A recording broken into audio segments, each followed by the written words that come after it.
Hi, I'm Luke Smith. Hang on just a minute.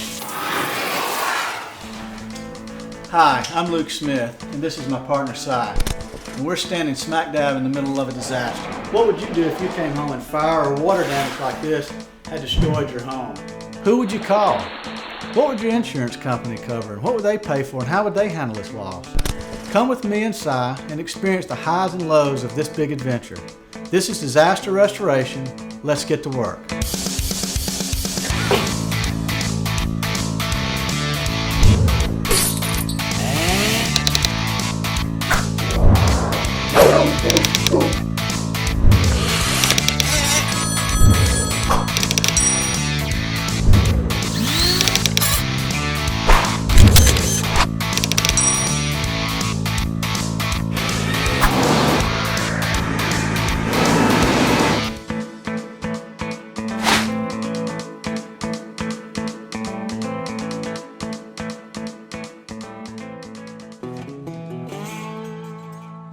We'll have to replace carpet, baseboards, some of your drywall. We'll have to do some painting. We'll have to move your contents out while this is being done and then move them back in. So I have to move out too? For a short period of time, but the insurance company will cover that. They'll cover your temporary living expenses. So if you're living in a motel, which I hope you don't have to live in a motel, or even in a temporary housing, they'll take care of that. Okay. Disaster restoration is different than any other industry. We're not your average contractor. We're not just a construction company. We're out there and we're in the business of working with insurance companies, performing the work for the homeowner, and kind of restoring their lives back to normal. This is like the only photograph I have left of my grandparents, and I really don't want to lose it.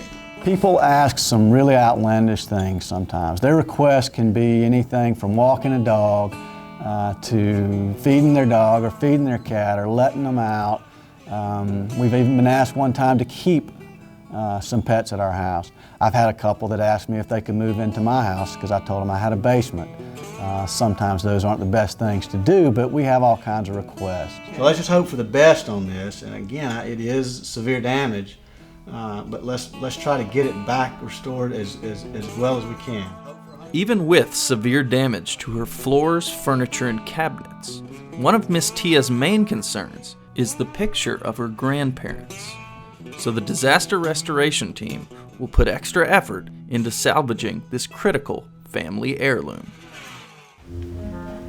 So the supply was over here in the bathroom, and it burst. And it was shooting water like over into these areas. So it started over there, but it kind of went over here, and not much damage in the bathroom.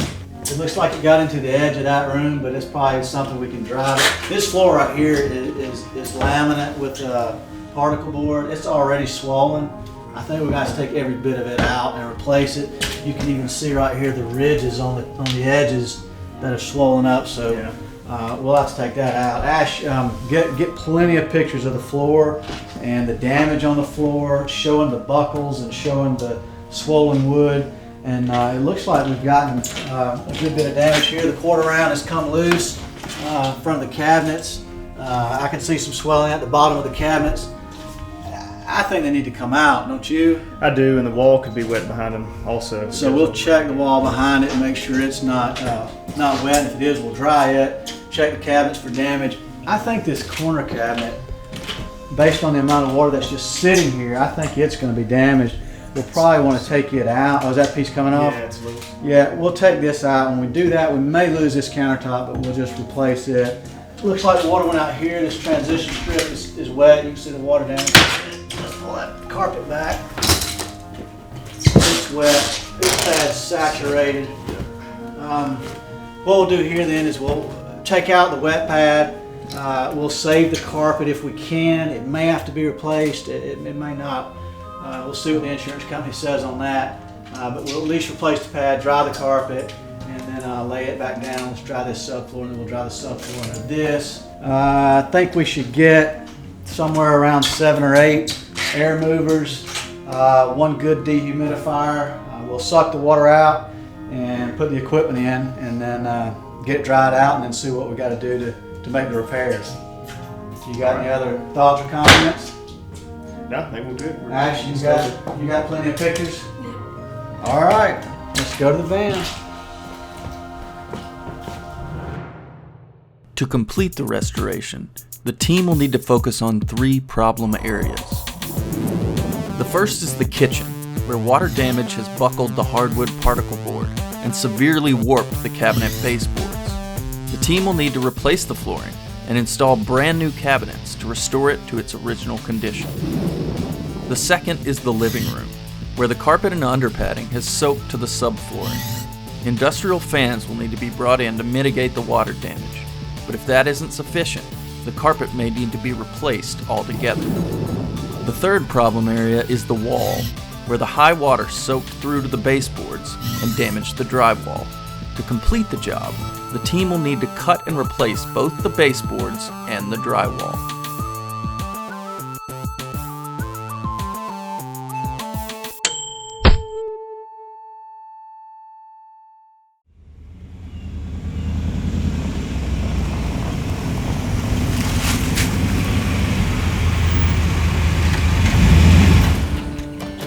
Come on, Si. Having done restoration work, fire, water, mold, that type of work for so many years, from that was kind of a new business was kind of born, and that was the Restoration Institute. This is an education facility that I have here, and we use it to help educate people about what we do. And we invite students in. They may be agents, adjusters, other contractors that we even compete with, and they come back here to the classroom, and we have Q&A sessions, and we bring up these questions that have been posed to us, and we try to share the knowledge and educate some of the other people that are out there. Dax, you have a question? Yes, can you explain how depreciation and actual cash value works? So Miss Tia asked that same question.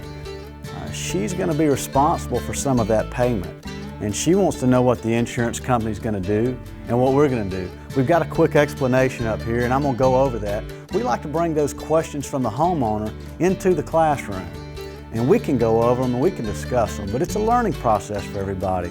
So, with actual cash value and depreciation, you run into an awful lot of detailed information. So grab your pencils, grab your pads, and get ready to take some really good notes. That's our subject. That's a dryer that was non-salvageable. Whenever they get a break from restoring homes, Luke and his crew like to blow off steam in the absolute best way possible, by blowing stuff up. Si,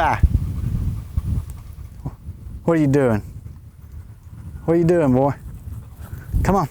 This is Leif Hansford. He's the local arms dealer. He's going to be doing the shooting for today. What kind of gun is that? The Rock River Elite Operator. He's got a Rock River Elite Operator. And this is an AR-15. Heavy match barrel upper that they sell. And a Leupold scope. Which is more than I know about. And he's going to be shooting that because anything slower won't go through and make the tannerite go off. Si's ready? Leif's ready? He can't hear me. You ready, Si? He can't hear. That's what the ear protectors are for. 3, 2, 1. I missed it. I was anticipating that thing explosion. I was too.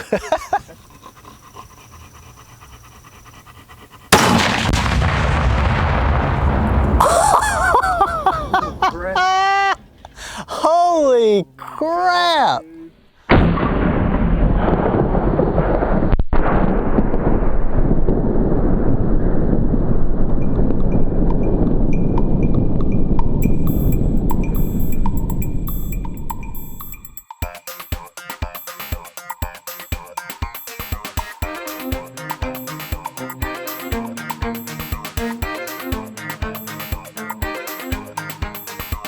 With Leif and his crew putting the finishing touches on the job, it's time to call in Brittany, the restoration specialist, to give Luke the final assessment. All right, I think that pretty much wraps it up.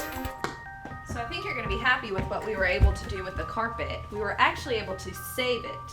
Really? Yes, this is the previous carpet. We uninstalled it, dried it out, cleaned it, put new pad, and reinstalled.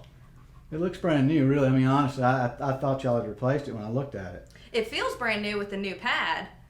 Yeah, it's pretty cushiony. It feels nice. It looks great. I was a little bit concerned at first, but it looks great. I like the floor. I like the floor a lot. It looks better than what you had. Much better. Did y'all do countertops? Yeah, we redid the countertops as well. They look really good. After nearly 3 weeks of work, the disaster restoration team was able to refurbish and even improve on the 3 problem areas, returning the client's home back to new.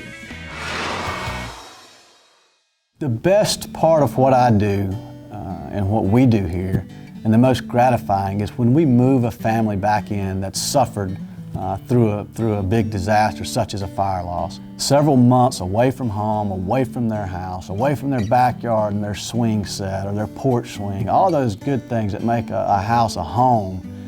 And we actually move them back into their brand new home. And the look on their face and the look on their kids' faces when they're back home, that's the most gratifying part of what we do, is get to see them in that element of their life where they feel normal again. I'd really appreciate it. Yes, thank you. Okay, yeah, I gotta go. I got a customer. Thanks a lot. Bye. Hey, Miss Tia. Hey, Lou. How are Just you? had to come by and thank you for what a great job you did. Oh, well, I appreciate The house that. looks wonderful. I'm so glad to hear you're happy. I mean, a lot of people don't come by just to tell us. They kind of move back in and I forget. had to because it's almost as if it never happened. Well, it's construction. And it took a little longer than we thought it would, but I'm No really problem. glad you're happy. It's great. Oh, good, I'm very good. pleased with Hey, it. I've got one more thing I wanted to show you. It was something we weren't sure about in the beginning, but it turned out really good. I hope you're happy with it, but we were able to fully restore this picture for you, and I was tickled to death. Oh my God. Oh my God. I'm so glad you're happy. That is wonderful. You're gonna make me cry.